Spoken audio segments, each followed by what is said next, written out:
I had to keep the mic off so you can't hear how much I slurp when I drink tea. Sometimes a cup of tea just tastes so amazingly good.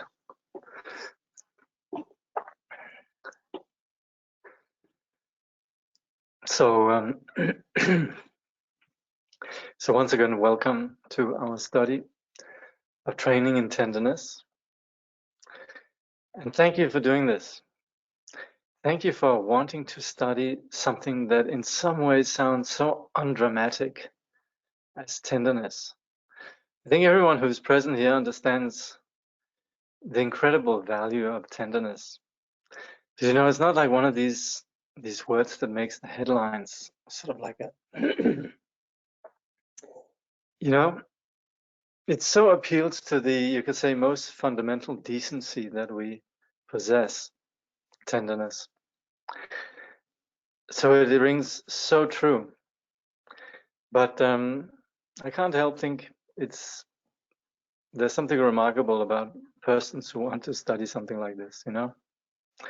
You could come to Tibetan Buddhism looking for siddhis and, you know, extraordinary phenomena. But really what defines the value of what we're doing in the Buddhist teaching is tenderness. You can understand why Dzigar Kongtrul, he focused an entire summer of his various summer school teachings on this topic, because it really is the place. It's not owned by our agenda, and it is something that is so real. It rings true. And it's not only that it rings true on a sort of a fuzzy, feel-good level, it's also something that if we think about it, if we analyze, it's so valid. So there's nothing about this that we can't recognize as just being incredibly good. So today's the anniversary of Jamin Khyentse Wangpo. It's 201 years since he was born. It's how long is it since he passed away? 1892. It's 119 years since he passed away. Not true. Not true. What is it? My math is dreadful. It's 127 years. Anyway, anniversary of Jamin Khyentse Wangpo today. So, training in tenderness. And we're grateful to Dzigar Kongtrul for having taught this, a Buddhist teaching on Tewa, the radical openness of heart that can change the world. So last time we didn't finish chapter 5. In fact, what we're going to do today is finish chapter 5, which is quite a long chapter, and then also go through chapter 6, and then that's it. Then for next time we'll do 7 and 8. Last session we'll do chapters 9 and 10. So last time we looked at what it's like to have a grudge, what it's like to be upset with someone, what it's like to be hurt. And of course, what we're doing here is not figure out how to get back at those to whom we have a grudge, or those who have hurt us. That's a losing game. The winning game here is to open the heart. And like Rinpoche says at one point, the point is not to look at the story, the injury.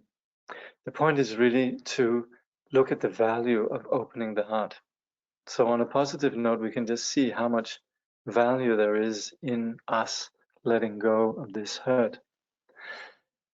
In fact, on the journey, on the path, we would say that when something like hurt comes, when we're disappointed, when we're angry with someone and so forth, this is an opportunity. It's not just that we have to grit our teeth and bear it.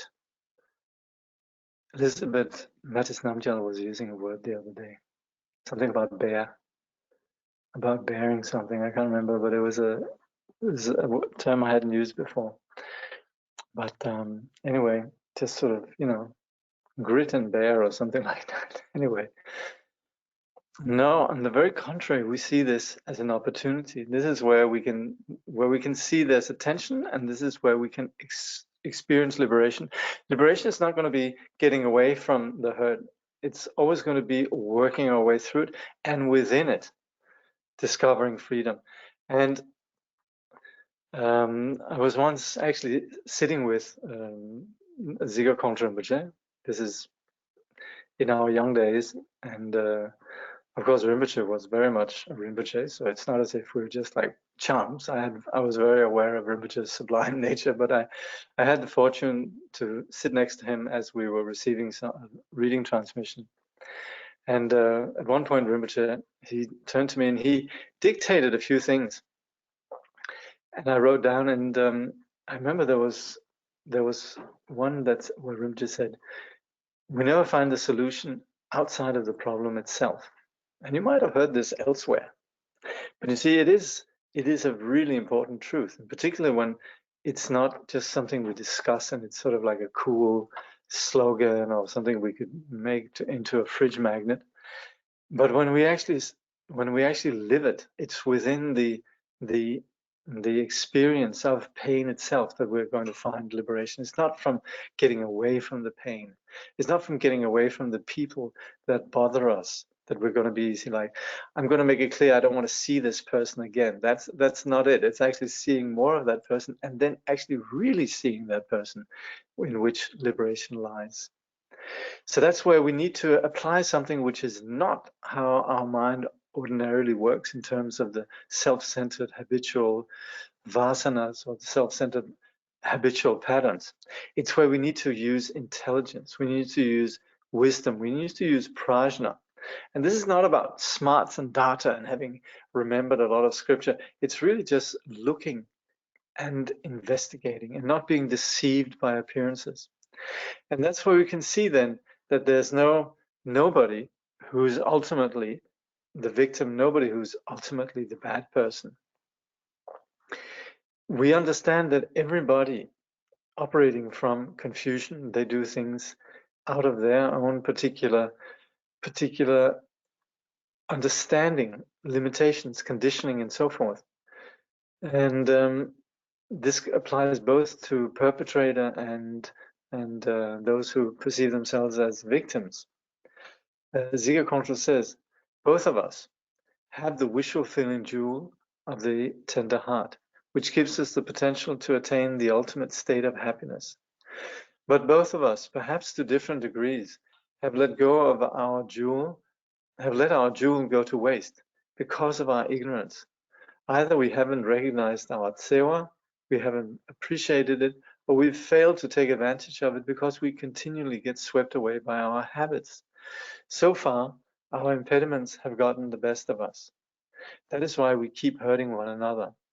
But now that we've encountered the Buddha's wisdom and skillful means, we can finally learn to open our heart to all, including those who have hurt us in this life. And of course, it applies here that when we say we've let our jewel go to waste, then it's not about us looking at others and saying, you let your jewel go to waste because of your ignorance. That's not going to work.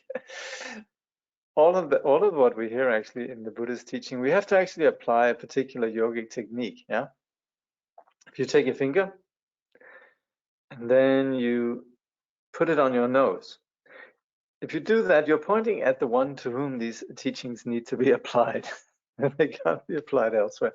I remember once when I was in India many years ago, and I was in India. We were attending some empowerments, but I had some friends, a couple, and I remember coming over to their house one day, and they're having an argument, and one of the person says, "Why don't you look at your mind?" And the other person, "Why don't you look at your mind?"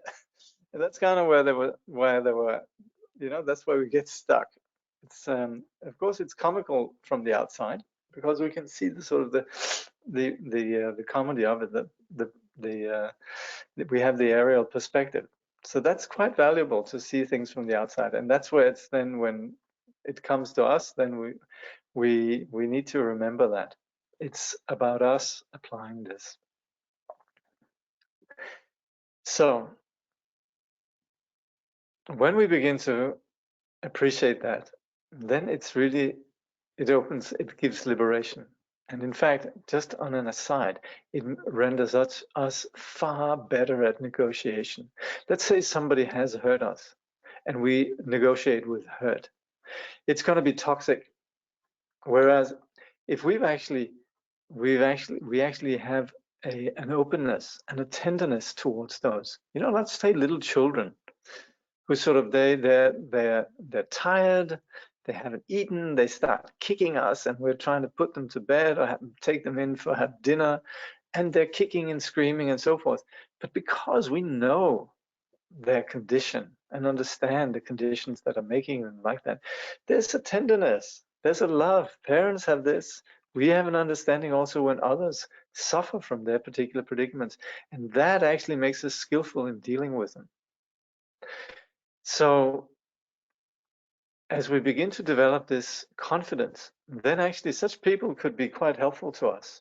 And I think I've a few times mentioned how great sages, and I was thinking of Kongtrul, Jigme father, Tukupen Wanja's father. He actually, when he was a child, was subjected to incredible abuse. But because of that, actually, he developed some siddhis and some just essentially tsewa in various ways. And for that reason, he was particularly grateful to his stepdad that had abused him like that. And he took him with him everywhere, wherever he traveled. He made sure that the stepdad came along. He was really honoring him. We have this in Geshe Langri Tampa's famous 8 verses of mind training. Many of you would have heard this, where we have this one that from an ordinary perspective completely doesn't make sense. From a mind training perspective, it makes so much sense. And it's the verse that runs, even when someone I have helped, or in whom I have placed great hopes, mistreats me very unjustly, I will view that person as a true spiritual teacher. And that's why we have to remember the Buddhas who instruct us, give us Dharma, those beautiful teachers, our gurus, kind, loving teachers. They could actually never take us to places that people like this that we're describing here take us. So that's where these people actually do things for us that our teacher can't do. So we should feel very grateful to those that we hold a grudge against, or that we held a grudge against. And as we're able to free ourselves from this sort of place where we destroy our own happiness, we feel grateful because they have opened our eyes to our flawed view that brings suffering. They've made us actually go further. That's why we can't just sit back and have we have our little Buddhist thing going, but there's all the people that we still hate and get angry about. That's not going to help us. It's having our own little Buddhist thing nice, and that's definitely thanks to that we're sort of connecting with the medicine, but we have to take the medicine. So we also feel compassion for these persons if they, due to a closed heart, continue hurting others, and we can see how very often persons are stuck in particularly destructive patterns. So Dzigar says, in this way, the pain we have gone through can be transformed from an impediment into a warm rain that nourishes our precious seed of tsewa. So this is something that it's not very intellectual. It's something that we just need to do, but it's not that hard to understand. And even if it is hard to understand, it's worth pursuing until we actually understand it. It will really transform our experience. So sometimes we blame our openness for our suffering. So we might have, for example, been hurt in love. So we blame love. I'm never gonna love again. But if we begin to seriously do this is typically something we do until we fall in love again. But then again, it's something that we really could institute as something that we don't want. And there's a rigidity. And that rigidity almost becomes our religion. We worship, we nourish, we make that into part of our personality. You know, we'll say, well, that's how I am. That's sort of we've become sort of one of our interesting features, you know. But in effect, it's actually a very counterproductive thing to do in terms of us actually being alive. We're diminishing our life. Giving up on love, then we have a place that's dark and gloomy. It's a depressed look. So unless we really want to have that as our sort of our feature, that we can tell people we have depression, I have this, I have that, and we sort of want to make the dark and gloomy sort of our special thing. And you know, sometimes people write remarkably interesting poetry, make remarkably interesting music. There can be a whole sort of culture and cult around these sort of dark places. And in our ignorance, we think we become interesting, gratified, and that is really actually paradoxically, we think that is our happiness. That's where we gravitate towards. I think I also mentioned once when Matthew, in the early opening pages of Matthew Ricard's The Art of Happiness book, he talks about how there is this movement really in his native France, and not just in France, where really there's the sense that the sort of the existentialist spirit is that the last thing you want is to be a happy person. That would be too bland, too sort of any Green Gables. You know, it's not at all desirable. You would be a very uninteresting person if you were happy. And so the sort of the quality of dark and gloom and so forth becomes something that sort of, you could say, worshipped and sort of become a feature of our remarkably interesting person. So that's where it really gets warped. And we need to sort of take our gaze up and out. And we find liberation the moment that we begin to actually recognize the flawed nature of this, and also in terms of what we actually experience in terms of this hurt. We look beyond just our personal storyline. And that's where we can see that there's nothing wrong in love itself. There's nothing wrong with caring for others. It's something very beautiful. Dzigar says, when we use our mind to prove love not guilty in this way, then our heart will once again be free to love, from one person to many people, and eventually to all sentient beings. So of course we might have this sense that it's one person, and if they fail us, then we're giving up on the entire humanity. If we could let go of this kind of trippy, fixated way of thinking in terms of love, and just being open to what actually is there, what emerges in the chemistry, the conditions with others, then it's not just about our expectations being met by one person or by several people. It's about just being open to what there is. And that's where we could begin to have a very gentle, warm experience to one person, also to others. And of course, what we're talking about here, because this, at the end of the day, this is taught in the context of the Buddha Dharma.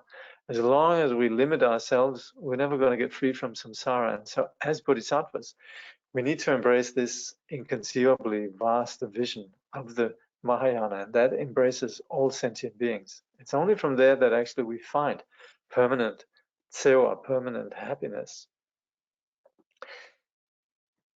Also, when children grow up, then it's important that they, when they have been sort of, you could say, been living in an innocent world, then all of a sudden bump into the harshness of the world, that they can sustain this innocence. That's where possibly something could happen where some might turn jaded. And that's where it's very helpful if there's some awareness of this quality of tsewa that actually takes into account the nature of the reality. Jadedness is something that comes if we're unprepared for the harsh world. That's why sometimes, what is it? I think it's Churchill that said something. You know, you'd be odd if you weren't an idealist when you're under 30, and you'd be odd if you weren't a capitalist when you're over 30. That's essentially sort of endorsing this whole jaded mentality. I'm sorry, I'm quoting him dreadfully, but there's just sort of an assumption that you're very sweet and innocent and open to the world up to a certain point, and then you just turn jaded. And that's a sad condition. And that's where actually what we're speaking about here is actually making that juncture where we encounter the harsh world as something that becomes a stepping stone for something far greater. And understanding then the actual pain there is in the world is that very reason why we should sustain Tsewa. If we see it's a harsh world, the reaction is not that we close down, but it's something where we say, wow, there is pain in this world. The world needs care, it needs love, it needs warmth. So that's where it's not about us shutting down, but it's about us getting over ourselves and seeing what really afflicts the world at large. Dzigar Kongtrul says the world is indeed full of harsh realities, but that is no justification for shutting down into our small, bitter self. On the contrary, the painful nature of samsara is the most important reason for us to find ways to keep our hearts continually warm with tsewa. So recognizing the harsh realities of the world, that's our motivation to sustain and cultivate tsewa. Now we might understand, we might have the theory in place. We also might have methods. Like last time, Dzigar Kongtrul, he talked about how we could do this method of a jolt. We could think of somebody we really care for, and we can cultivate that warmth, that openness. You know, we might have a child that we really care for. So we think of that child, and we think how we really we really love this child, and we really wish to benefit, and we have so much sympathy, and it sits in our heart, not just as a thought, but really as a feeling. And then there's somebody that we dislike, and we should right away turn our attention over to that person, and that warmth we should mingle, that we have in our heart, we should mingle with our perception of that person we dislike. So if we have somebody we dislike, we're very fortunate to actually be able to practice this. So we can't just sit here and talk about it. We have actual opportunity to practice it, experience it.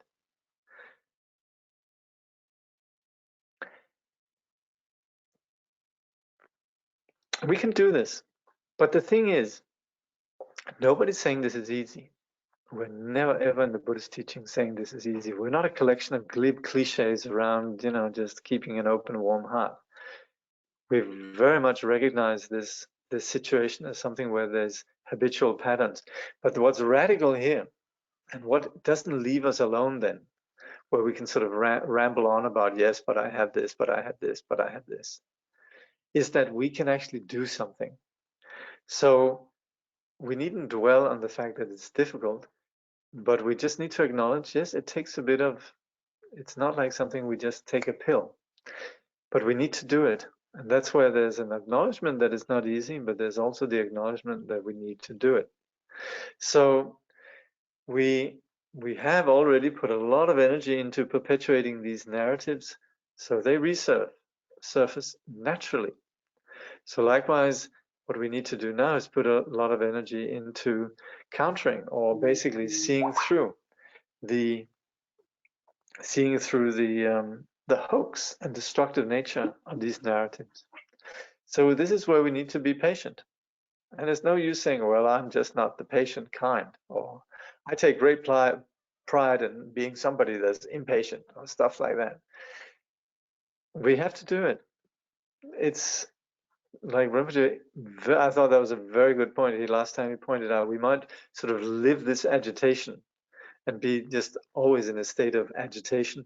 And that's where we actually, in that agitated state, we're unable to actually do much. And that's where we need to actually do something about this, because otherwise we're going to be in a situation, inevitably, we get old, demented, shitting ourselves, drooling, all sorts of things are happening where we're completely out of control, and eventually we die. And that's where we need to already now, when we have the resources, actually have put into place this this natural default position of a kind, tender heart. When we practice, then of course the usual patterns arise.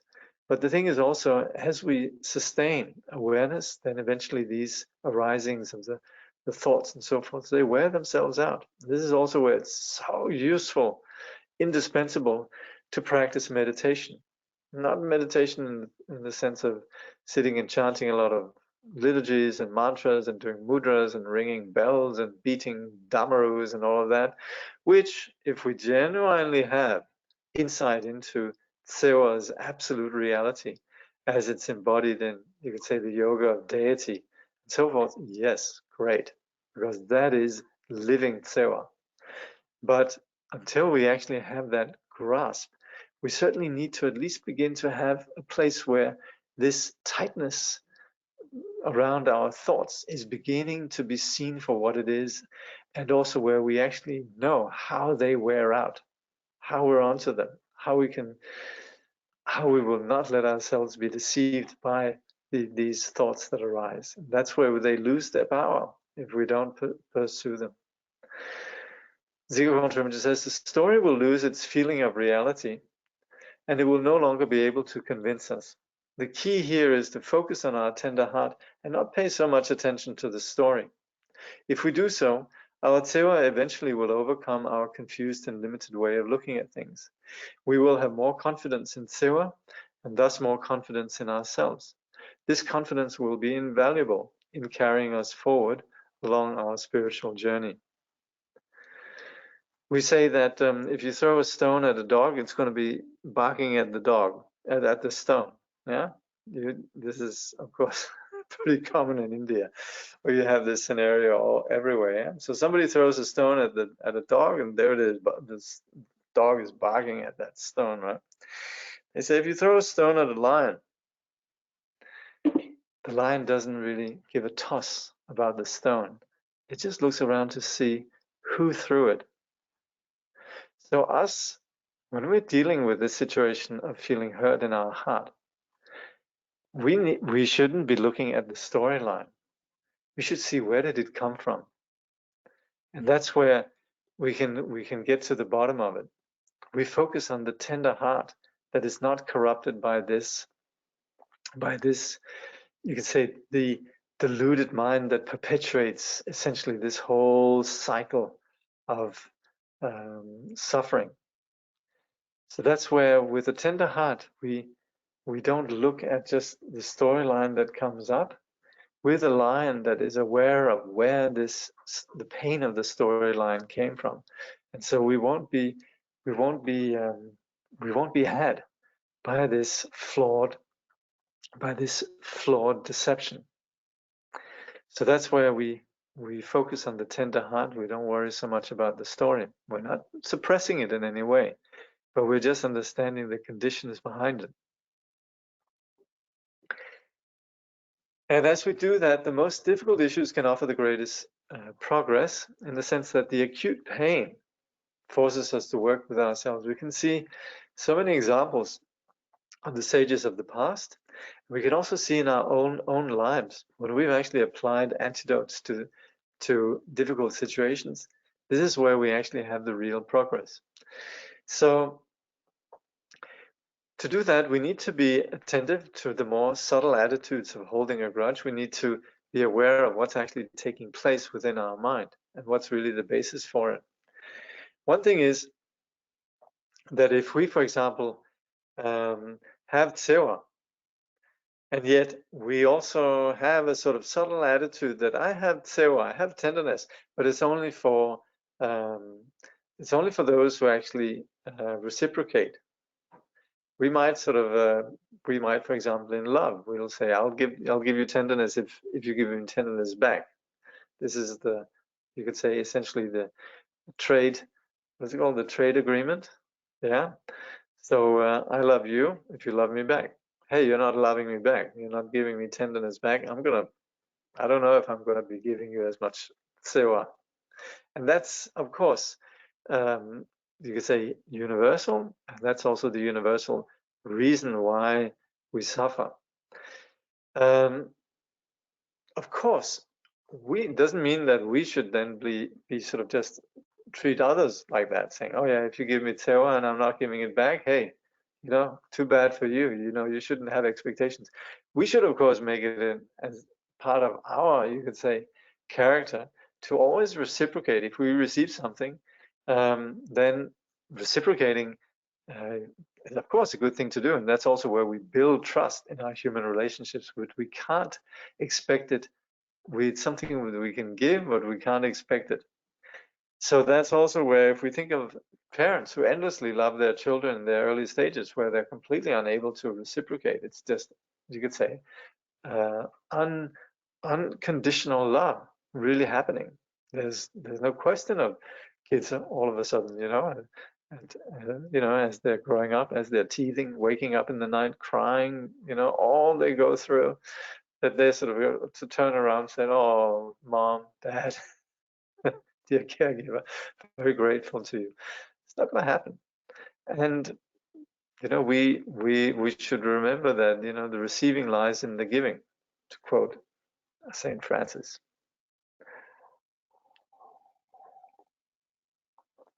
So Dzigar Kongtrul says, when it comes to expressing our tender heart, we should try to have the same openness and tolerance that parents have with small children. This openness is based on appreciating Tsewa as the source of all happiness, including our own. As the great sage Shantideva says, if you make yourself a delicious meal, will you expect gratitude from yourself? If you apply your power of discernment to your experience, you will see how Tsewa is its own reward, and how keeping your heart filled with tenderness is itself the greatest joy.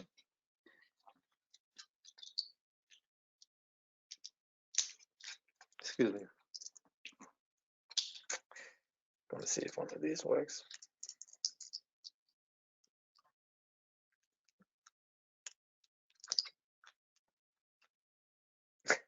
This could get messy.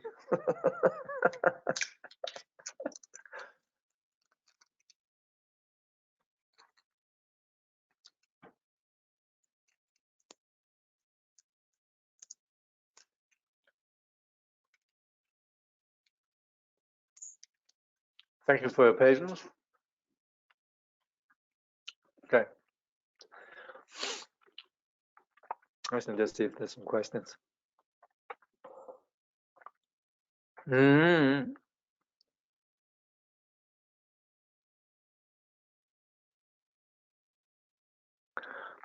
Somebody's asking about, completely unrelated, but yes, today is the anniversary of Jamgon Khyentse Wangpo.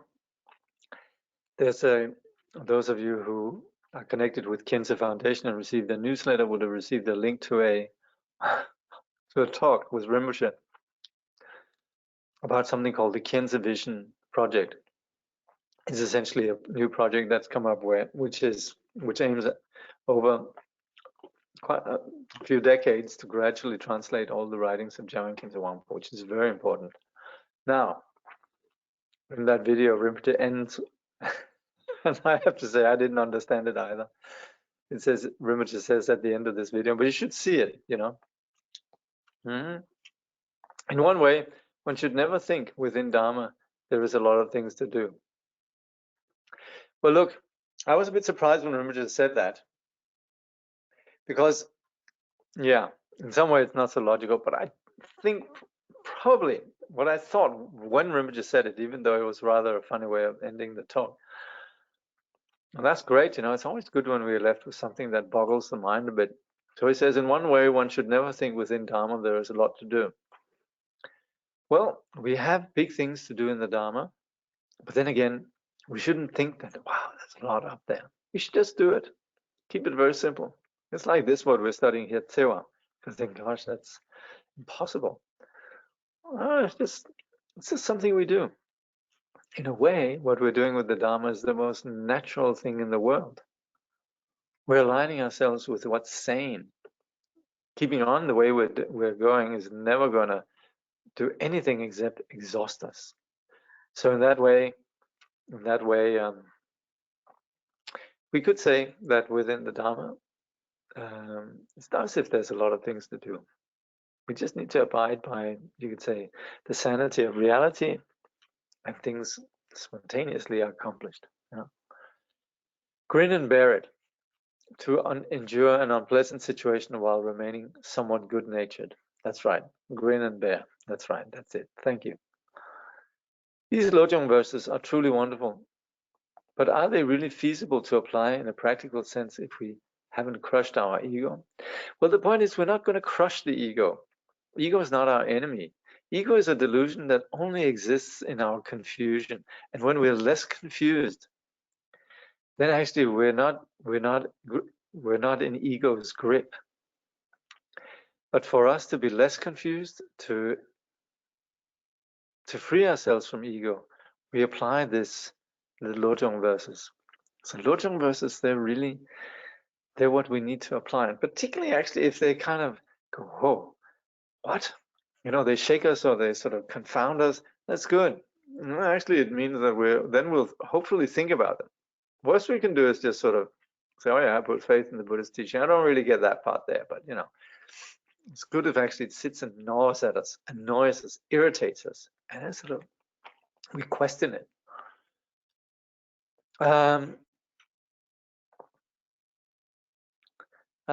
So then there's another question. The Me Too movements and the Black Lives Matter people should just say, sure, no. But we can't, you see, these are movements that are not founded on Dharma. So they are founded on other premises. The Me Too movement and Black Lives Matter,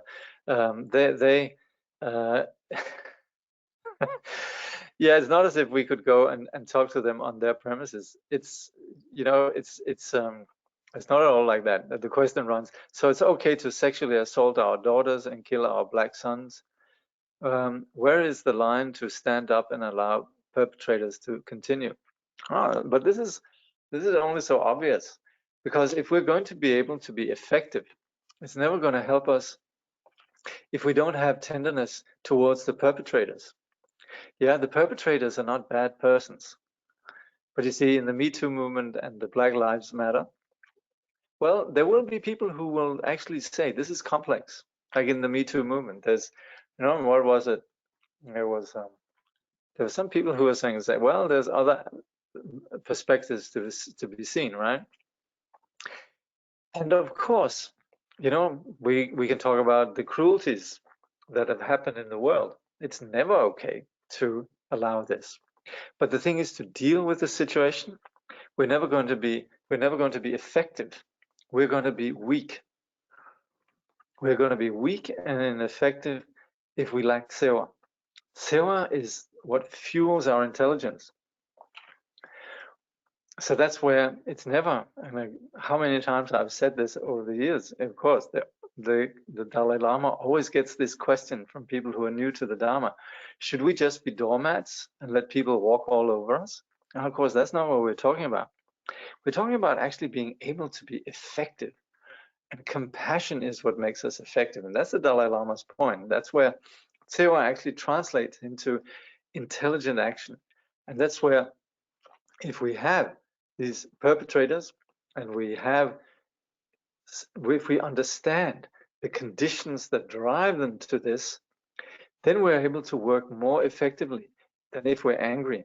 Because when we're angry, we're going to be weak. We're going to be, even if we were to do something effectively to stop them, we'll miss the point. Try and see how very often in sort of some of these dramas that it's the people who actually keep their cool, who are able to be effective in dealing with aggression. So Tsewa is something that fuels our intelligence in dealing with the realities.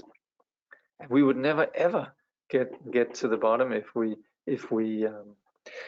allow anger and so forth to weaken us.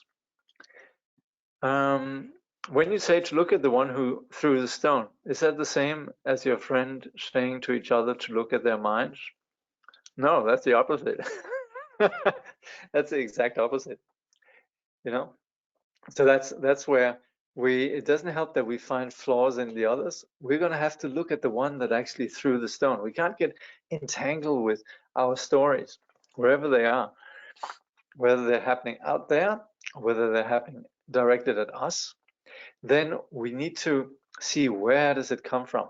And that's the approach of the lion. The dog is the one that just sort of runs after the habitual perspective.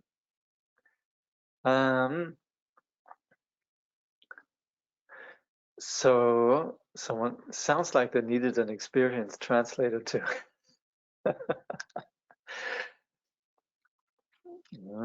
Possibly. Okay. Okay.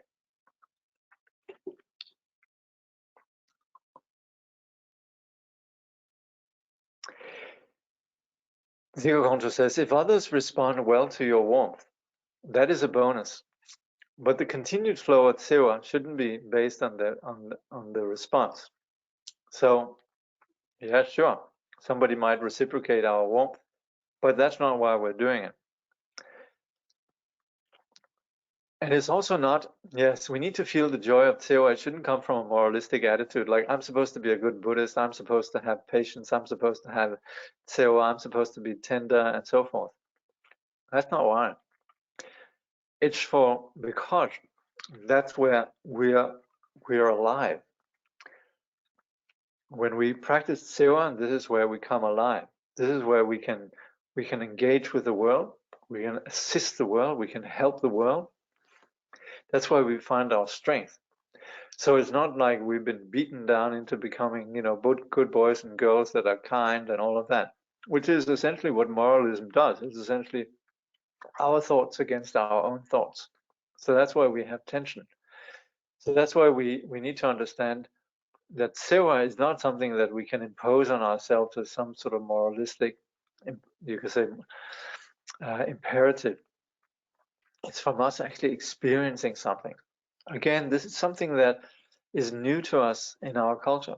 And that's where, you don't have a university course or a, TAFE course where you can go in and you can train in tenderness. It's just not part of our culture. So it's something different. It comes from actual experience.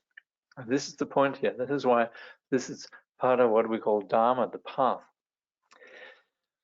So we need to feel the tender heart and our deep connection with the world. This is where Dzigar comes from.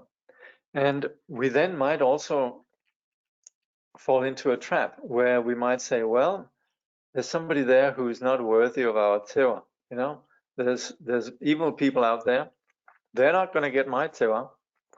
So this is where we're perpetrating this, again, this sadness where we are essentially excluding some and accepting others. We might think, well, I'm justified in that. And that's where we fail in understanding how the suffering in the world universally comes from a position of innocence, but unfortunately, ignorance. So there's nobody who's bad, but on the basis of this condition of ignorance, people perpetrate their own suffering and the suffering of others. So if we begin to wall in our Dzigar, this is not something that comes from a place of awareness. It comes from the place that essentially will drive more suffering. It's ignorance. So that's where we need to then, and this is where when we do this, we forget how all beings long for and deserve Dzigar. And that's what we need to remember. There's not a single person who doesn't long for happiness, doesn't long for love. So that's where we need to understand everybody, from the most innocent, beautiful person to the most evil, terrible, tyrant, psychopath, sociopath, etc. All of us, we long for Dzigar. And I think almost every time I quote the Dalai Lama and says, unless I get to the bottom of this ignorance, I could potentially be someone who harms others. So that's why it's not as if there's bad people and good people. So when we forget how all beings are equal, then we're blocked. This blocks our path to enlightenment, blocks the entire nature of what we're doing in terms of just achieving temporary happiness, and ultimately enlightenment. So we need to understand this, need to have an understanding of this. And once we have that understanding, then we need to have mindfulness and awareness, vigilant introspection, so that we when these prejudices arrive, oh, that's a good person, that's a bad person, when they begin to arise, then we are not caught by them. So that's why we first need to establish an understanding, and then on the basis of the understanding, we begin to understand where it is that we get deceived again and again. So this awareness of understanding where all beings are coming from, and we need to extend this continually towards others. And it also, even we hear about terrible people who've done dreadful things out there. That's where we need to actually, our heart needs to go out also to the criminals.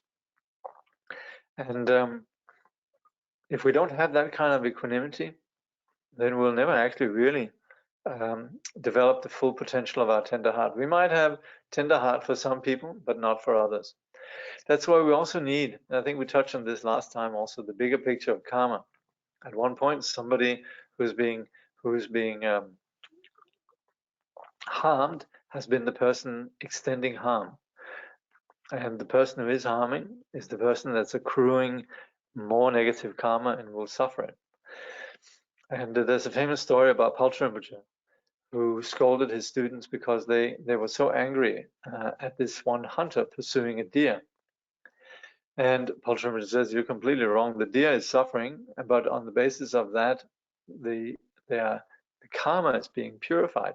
The hunter, however, is someone who now will be undergoing great suffering on the basis of what the hunter is doing. So of course, Paltra is not saying not to have sympathy for the deer, but in fact, the deer is in a lucky position.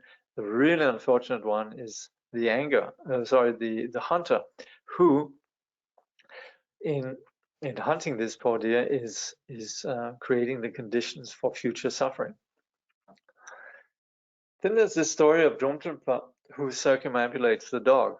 And this we should actually remember. That applies also if we go to a place like Bodhnath Stupa in Nepal, then we could apply that there. There's plenty of similar dogs lying around. But we need to understand how a sage behaves. In the case of Dromtrpa, we need to understand what is it that makes a man do that. And then on the basis of that, we then are inspired to follow their example. So that's where what is basic to the sage is this equanimity, seeing the purity in all beings, regardless of their confused actions. Then we might also be picky about who is allowed to love us. Who is it that we're going to accept, feels tenderly towards us? Who we're going to receive tsewa from? The thing is, if we have these kind of standards, then we might sometimes, some people might again fail to live up to our high standards. Again, we don't have that equanimity. We fail actually to really develop tsewa in its full potential. We might be suspicious of others' kindness. We might think that somebody who's kind to us, they want something from us.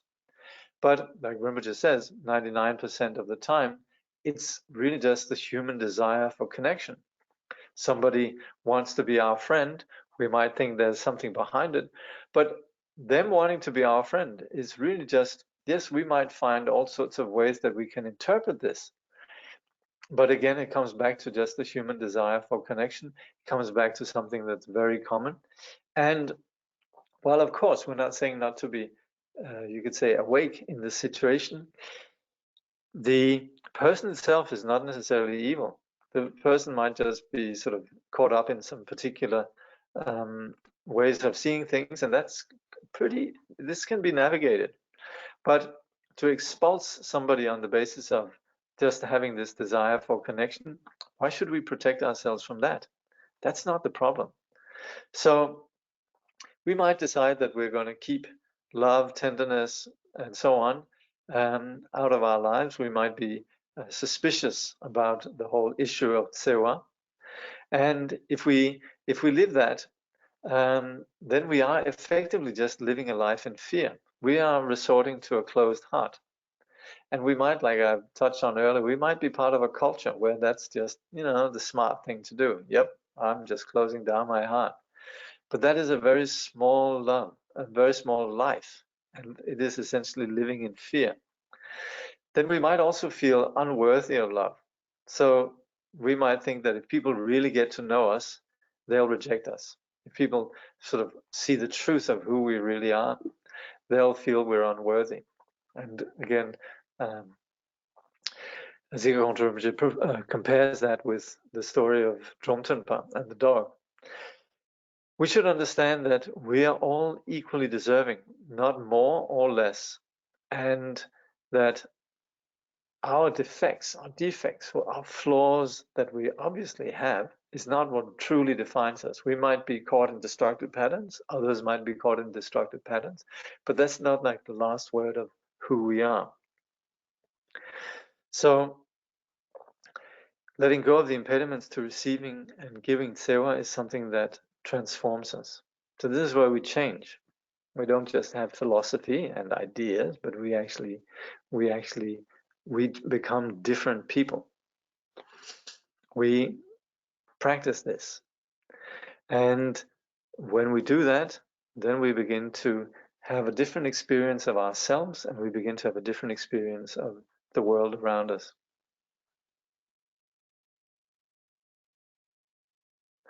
Dzigar Kongtrul says, as you let go of small-minded stories and biases, you will be more and more amazed at how much warmth there is in this world. You will find so many beings to whom you can reach out, and so many who can touch you as well. Wherever you stay or go, you will be able to make a difference in many others' lives, and many others will be able to make a difference in your life. When you orient yourself to sewa, what you can give and receive is boundless. So on this note, we can look at the lives of sages. We can look at the teachers that we have, and we can see how this applies. And we can also look at ourselves, and we can look at the moments that we close down and what the result is, and we can look at the moments that we open up, and we can see what the result is. So we needn't just keep this as theory. We needn't just look at others, but we can also see how this applies in our own lives.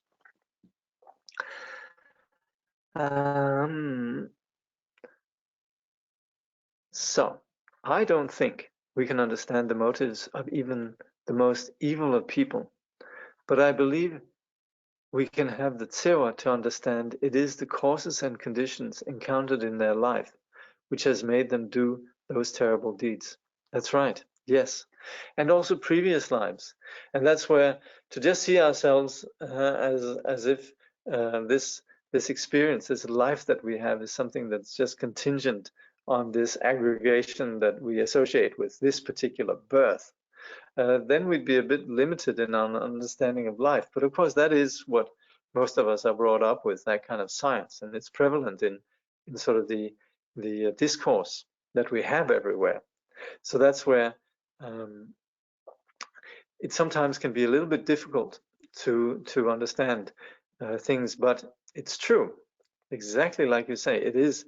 We can't know exactly, and the Buddha himself actually said that unless we're fully enlightened, it's impossible for us to understand the workings of cause and effect. But what we can understand is that on the basis of ignorance, and on the basis of ignorance, then the experience of I, and on the basis of understanding I, then understanding what comes with this sense of I is the whole struggle with other. And on the basis of our struggle with other, then we have the 5 poisons. And then we begin to experience circumstances in life. And they appear to come from the outside. You know, we might have had a belligerent brother who beat us up every day. We might say, oh, this affected me in my life. But the thing is, the belligerent brother, again, is something that has come about due to our particular karmic disposition. And so at the end of the day, it's not about saying it's that person that did it. It's about understanding that as long as we have this ignorance, there will be countless conditions that perpetuate this particular cycle. And that's why we refer to samsara as this cycle that's created on the basis of ignorance. So, but in that, it's the important thing really is to understand that there's no culprit out there. It's about causes and conditions that we ourselves actually can work with. And so that's where there's a very empowering perspective in terms of understanding the nature of reality. Second noble truth, the suffering that we have is not something that comes from the outside, given to us, and it's also not something that's just bound to happen, but it's something that happens on the basis of our delusional condition. So that's where we're presently onto the key of where does this delusion come from. And particularly now in the chapter that comes now, we're going to be looking at that. And that's then the chapter which is called the clinging to the self, the root of all impediments. So that's really where the place that we close down is this place of clinging to the self. We say clinging to the self or ego is the root of samsara, in the sense that this is the basic delusion that lies at the root of every single suffering that all of us have. It's not about us and them, it's about all of us being in this together. And the delusion comes from ego. And the ego is not something we then have to conquer or beat or vilify or demonize. It's simply just confusion. So we first need to understand how this self applies within ourselves. We need to have the humility to see where does it come from. So we understand that once we have this notion of self, this insecurity, that's then the place where we begin to say, I. And what happens when we have I? We have then, where can I get my happiness? What is it that harms me? And so that's where we begin to have likes and dislikes. And on the basis of this, we begin to have kleshas. We begin to have the experience of these realms, these worlds that drive our suffering. So these destructive emotions, essentially what we call the 3 or 5 kleshas, attachment, aversion, ignorance, and also pride and jealousy. This is the opposite of tsewa. This is the small, bitter mind. And it is the root then of the impediments to tsewa. So then we need to look at that self, this self that we're continually operating with. It doesn't help that we're now looking at the politics of the world. We need to look at our personal experience, because our personal experience reflects what others are experiencing. So if we want to get to the bottom of this, we need to actually feel and not just be caught up in our thoughts and our ideas and our ideals about, politics and how the world should be arranged. It's about us beginning to actually get down to where it really happens on the level of our experience, and this corresponds to the experience of others as well. And that's where we can see this condition of confusion, this core of the way that we and others as well, you could say, operate in terms of their individuality. So that's where we have this self, and of course we can demonize it and say ego, but we do have something that where we could say self, it's just the experiencer, it's just the one that knows. And then we have the one that we maybe could call ego, which is the self as the one that causes the problems. But if we look at what we are, quite plainly we're made up of the body and the consciousness. There's no denying that we experience conscious. We have a sense of self. Everybody has that. But that kind of self, just being aware and awake, that's no impediment to tsewa at all. That's just normal sense of individuality, a sense of the sense of just knowing, that's cognizant. We'd be badly off if we weren't cognizant. Sometimes we're unconscious, we're knocked out or whatever. But certainly this knowing quality, the cognizant quality that we possess, that in itself, that's not a problem. So Kongtrul just says then, the self that causes all the problems is something much more than that which experiences. This self is an unconscious, habitual projection of the mind without any reality. But even though it has no reality, we believe in it strongly, never questioning it. We identify with it and feel it is the most important thing in the universe. This intense, painful clinging to an illusion is the deeper reason we have so much trouble opening our tender heart. But by looking closely at how we project this illusory self, we can gradually free ourselves from our belief and attachment. Then there will be nothing to stop our innate seva from flowing exuberantly to all beings. So we're going to apply this to ourselves, and we should also understand this is what applies universally, everywhere. Now, if we analyze this self, and particularly one then that we can say me, and we, you know, I remember Jeffrey Hopkins saying in the Giluk tradition, there's this practice that the teacher who starts teaching no self will come in and taking directing to one of the students, says, "You've just stolen, you know, $20 from me. I know." And the student right away goes, "What? I haven't." And that's exactly where we then say, I feel something really vivid in terms of I. And that's where we then look at that I. Is this something that really exists as something that is there in terms of the way we think of it? Let's say, is it something that's singular? Is it unchanging? Is it autonomous? Well, actually, we think it is, isn't it? Singular, me. It's unchanging, yeah, it's always been me. I've gone through my life and it's always been me. And autonomous, it's something that exists unconditionally as who I am. So that's where we can, first of all, look at, is it singular? Well, actually, if we look at it, we can think of what is aggregated of countless parts as just one individual. Our body, countless parts. Our mind, countless aspects. And yet we think of it as just one individual. We talk about an individual, right? So we attribute singularity. We then say, even though our body and mind are always changing, we think of ourselves as the same person from moment to moment, from past through present and future. This again is where we need to think, wow, there's something going on here where I'm really deluded thinking this. So we're deluded thinking we're singular. We're deluded thinking we're unchanging. And we're deluded thinking we're autonomous. We actually think we exist unconditionally, apart from the world, subject apart from object. And this we need to recognize. This is where we would become humble persons thinking, yeah, actually, if I look there, I can't find anything that's singular. I can't find anything that's unchanging. I can't find anything autonomous. And yet I'm doing it. So our attachment to self comes from these three delusory projections. If we see through these, we will not identify with such a self. So we look, we investigate, analyze, we see it for what it is. So that's why we need to do an investigation with the mind. This is not something where you can go down, you can, you know, this is the materialist science is going to explain there is no self. The materialist science has no idea about this. This is where there's the whole notion of you could say the problem with consciousness, not just the consciousness isn't understood, but also the ramifications of the deluded consciousness. It's not even on the horizon. So that's where we're going to have to do this ourselves. We're going to have to rely on the Buddhist teaching.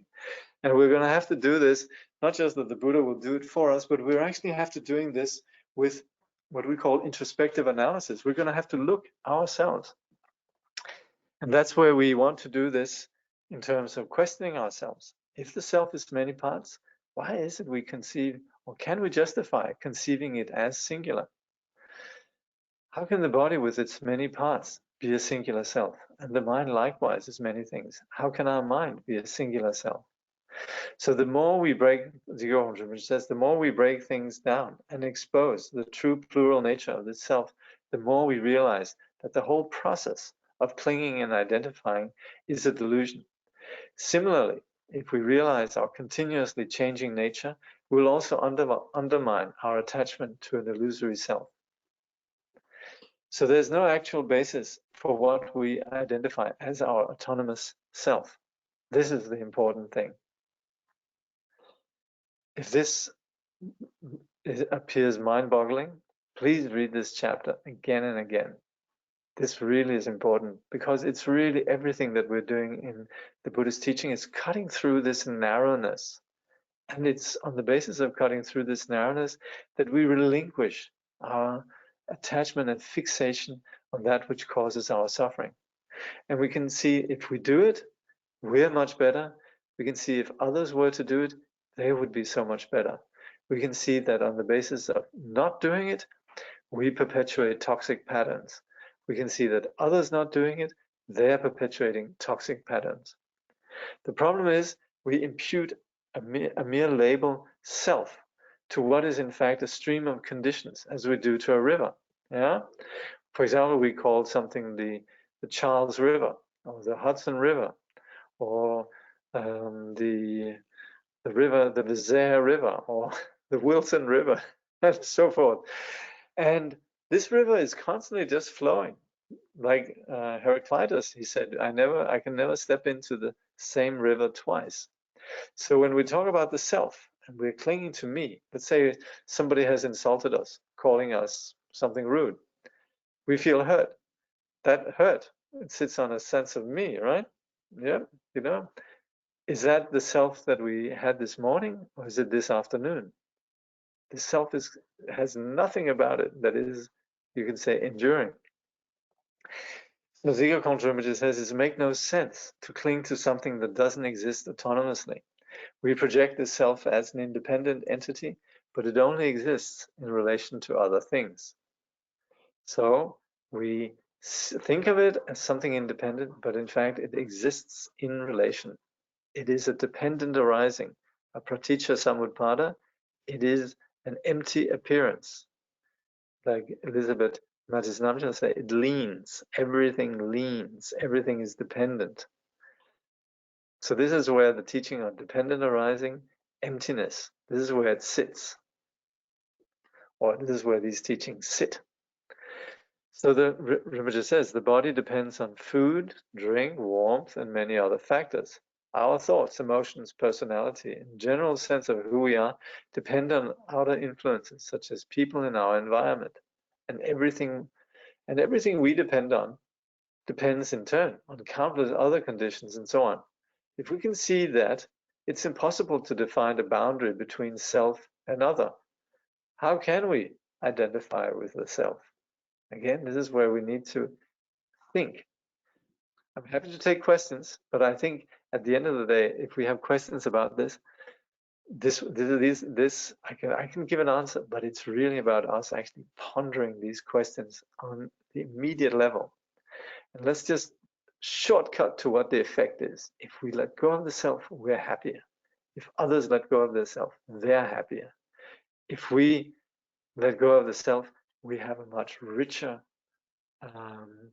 greater life. If we don't let go of ourself, we perpetuate these toxic patterns that drive our own suffering. And this applies in us, it applies in others.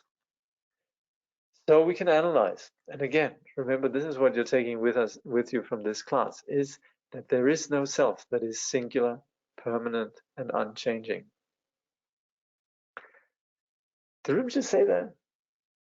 I actually think he might have said singular, unchanging, and autonomous. That's what he said earlier. That's just for the consistency. Of course, I might be wrong here, but I actually think that just for the consistency of what we're saying, I think I might have just been, you know how sometimes you just think you know it so well and you just sort of go ahead and write? I think I might have done that. I might have thought, oh, I know this material so well. Yeah, those three. I'm suspecting that's what happens. And anyway, for just the consistency, I'd like to assume this is what we're talking about. There is no self that is singular, unchanging, or autonomous. And that's, by the way, autonomous, not autonomous. Equity. Okay. Now, we also recognize how emotionally we believe the self exists as singular, unchanging, and autonomous. So we need to have that introspection and say, yeah, that is how I think of it.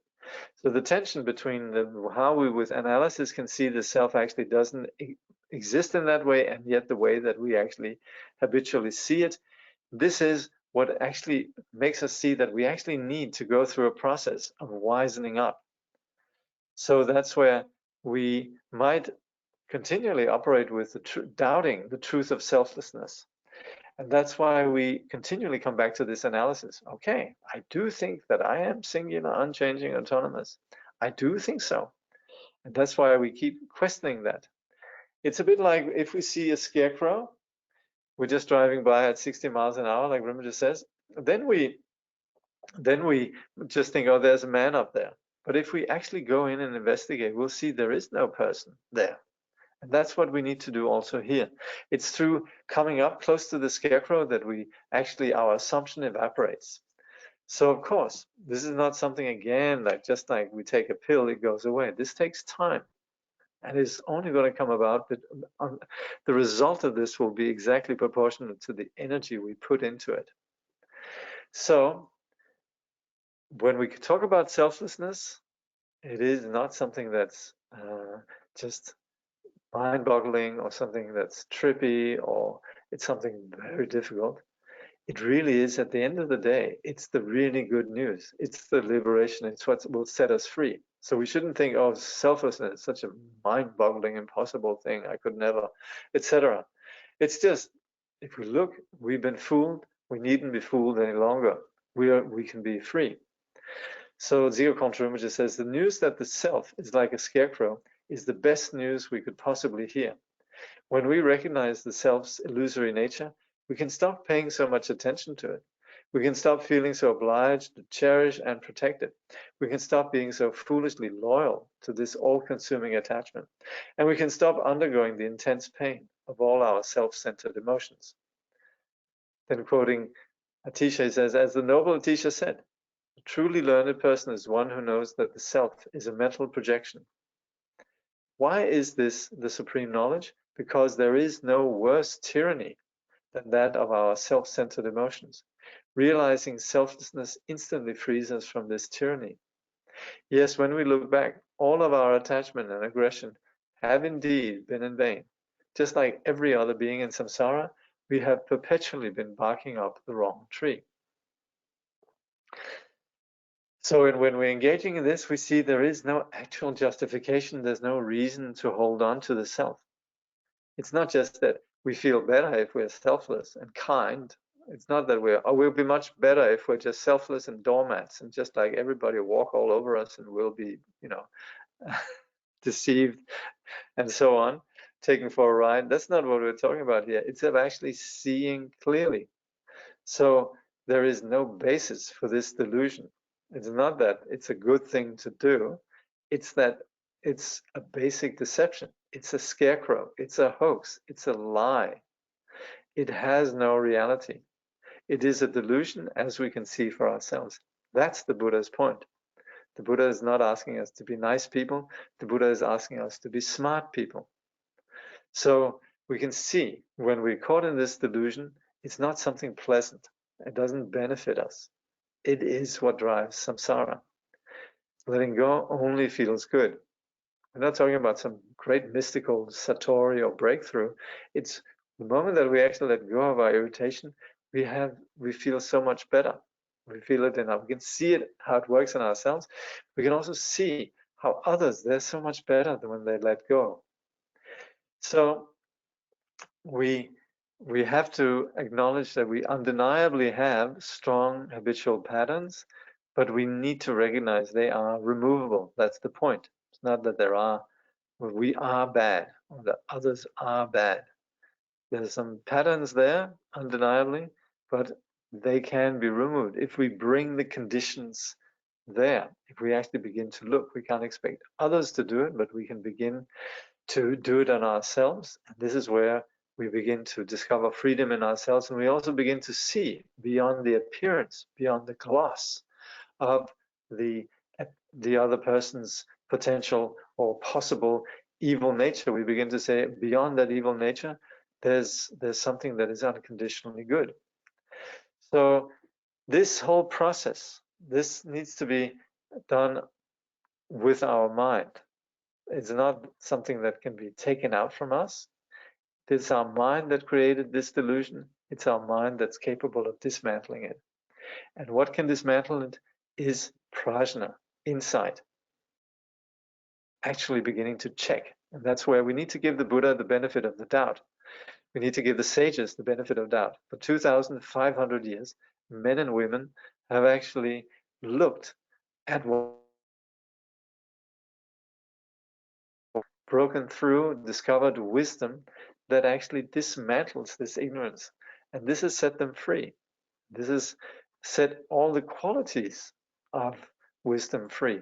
Compassion, sewa, strength, etc. So Dzigar Kongtrul says, if we take the time to look for this singular, unchanging, autonomous self, then we empower to rule over our lives. We will gain clarity in the truth of egolessness, as well as confidence in our ability to overcome our deepest delusion. Looking for the self and not finding it is the gateway to liberation from suffering. We need to look and not find, not just once, but over and over again. Yeah, we talk about the great seeing of not seeing anything. And that is where we look if we can find the self, and not finding a self, that is what we're actually looking for. This investigation is not just for when we're sitting on the cushion meditating, Rinpoche makes that point. It's something we need to apply at all times. It's relevant at every basically micro moment of our existence. But it's something that particularly then you could say applies when we have strong feelings, strong emotions. Again, it applies when we look at the self that is so engaged in this, we won't find anything. We won't find anything that ultimately stands up being singular, unchanging, and autonomous. We won't find anything, and the Buddhas haven't found anything either. So letting go of destructive emotions, the way that we're prescribing it here, through analysis, that is what will give us peace. Just sort of pretending we don't have them, or suppressing them, or forcibly sort of kicking them out, this is not something that that works. It actually is counterproductive. Actually solidifies our ego. Like if you say, I'm not like that. I just don't want to be like that. That's not who I am. And that actually just solidifies the whole misery more. So that's where we're not being, that's not helpful at all. We need to actually apply this essentially what we call analytical meditation. This is applying the sword of prajna. This is, you could say, analytical meditation, this analytical vipassana. This is investigating, seeing. So looking directly at the actual self, not finding anything, wears out the ego habit. So we need to do this again and again. Dzigar Kongtrul says, one of the most harmful side effects of identifying strongly with an illusory self is that it blocks the flow of our innate sewa. But as we become more and more free from ignorance, we will find that our heart is filled more and more with warmth and love for others. When the primary impediment of self-clinging is removed, our heart will open naturally on its own. Let's see if there's some questions here.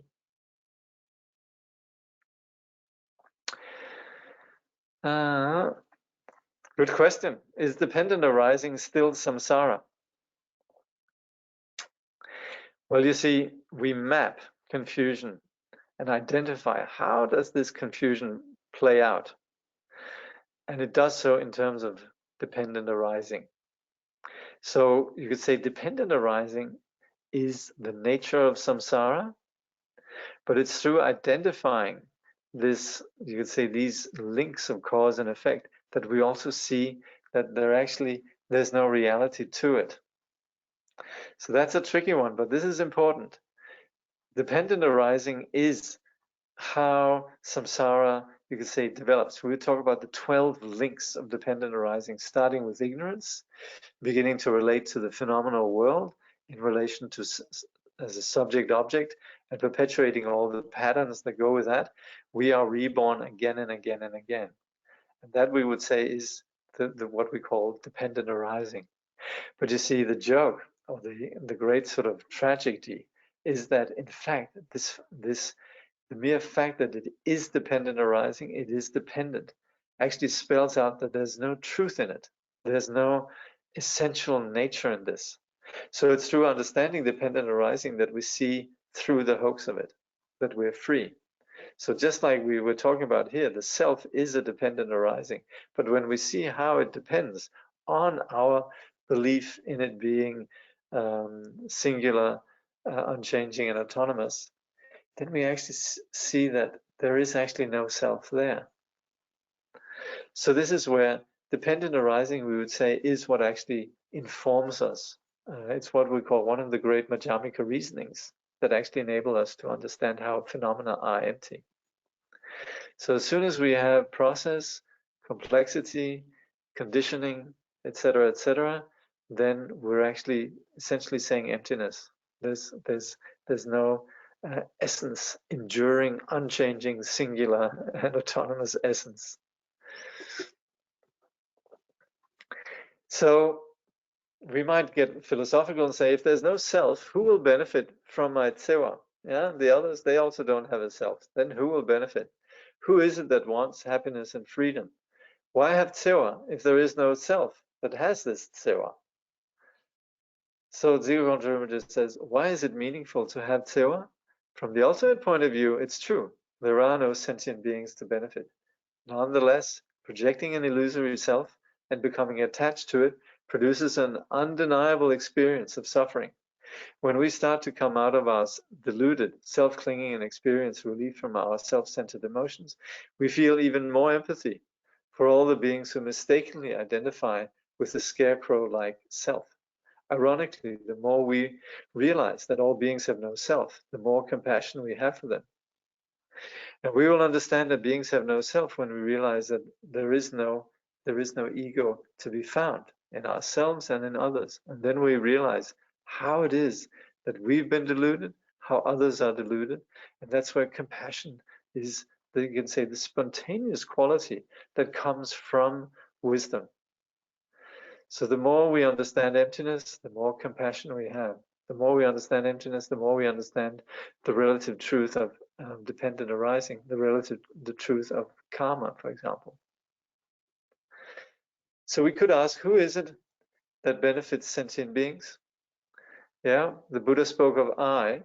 The Buddha says, I'm teaching, and the Buddha says, I, the Bhagavan, I, the Tathagata. But that's again for the sake of communication. So that's where we're talking about this initial, you could say, self as experience or mere self. That's, you could say, the Buddha that appears in terms of the convention. But there's not for a moment delusion in the Buddha's sense of individuality as the Buddha teaching. So on the basis of us looking to the Buddha, we'll see, well, there's certainly a Buddha that says, I'm teaching, but it's a very different kind of I than we normally are used to. We can see in that person there's someone who is free, and how you can say the proof is in the pudding. There the Buddha is teaching the value of no self, showing a path of no self, and we can see how the Buddha, and we can also see how our teacher, we can see how the men and women that have discovered no self, far better off than those that insist on the self. By the way, I'll put up I'm often recommending this paper by Matthew Ricard and Michael Dambrun, which is essentially an assessment of how people function when they operate from the point of view of selflessness, what that does to their happiness, and how people's happiness is when they operate with self-centering. So these two, you could say, approaches and organizations psychologically, what they do to people. And this is a paper that draws on contemporary research from the fields of phenomenology and well-being, mindfulness, and so on. But it draws essentially on academic references. So for those of you who are academic, you might find that this is something that actually drives this point home, just in terms of what makes us happy, what doesn't make us happy, what gives us enduring happiness, what only gives us short-lived happiness. So it's not a Buddhist teaching, it's not a moralistic teaching. It's really just an empirical paper, you could say a paper based on empirical research. I'll put it up in the reading material. Dzigar Kongtrul says, enlightened beings such as the Buddha prove that we don't need to identify with the self to function beautifully and gloriously. All the ego does is get in the way. In the absence of delusion, there is still a mind and experiencer. But this mind is our innate wisdom mind, our enlightened nature, which is fully imbued with Sewa. When it is free from impediments, our wisdom mind knows beyond a shadow of doubt that Sewa is the true unfailing cause of our own and others' well-being. When we overcome all traces of self-clinging, there is nothing to prevent our Sewa from spreading to all sentient beings unconditionally and impartially. There is nothing to prevent our Sewa from warming up the entire universe. So this is not just, you can say, hype, or the author is getting carried away here.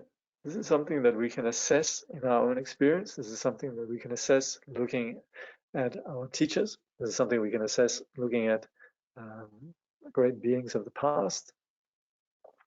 We can also assess it on the basis of seeing how it plays out in those who don't practice Sewa. So we have here the medicine. We can see it works, and we can see the illness, how it proliferates when not attended to. So let's see if there's any questions remaining.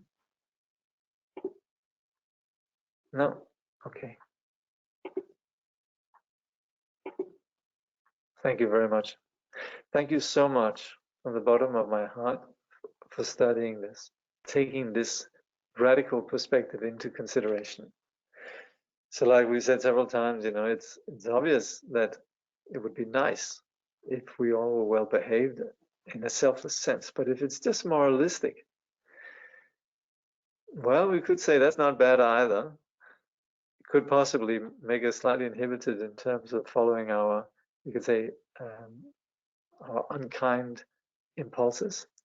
But what we're saying here is that it's only Sewa that really works.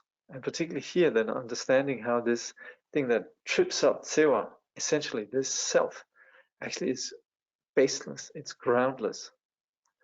That's where it really is radical. Because of course, everywhere in, you say, human societies, we have social contracts, moralistic sort of imperatives that tell us we shouldn't be selfish.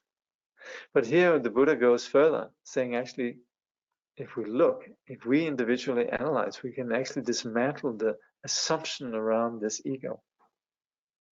And that's radical. That's basically establishing the non-existence of ego and the essentially identifying it as a delusion.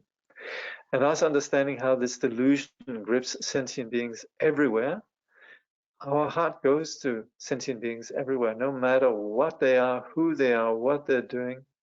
We understand that everyone is afflicted in this. We're all equal in this condition. Okay. So next time, please read chapters 7 and 8, the fruit of tenderness, benefiting others, and Sewa and relationships, the need for discernment. May bodhicitta, precious and sublime, arise where it has not yet come to be, and where it has arisen, may it never fail, but grow and flourish evermore and more. Thank you.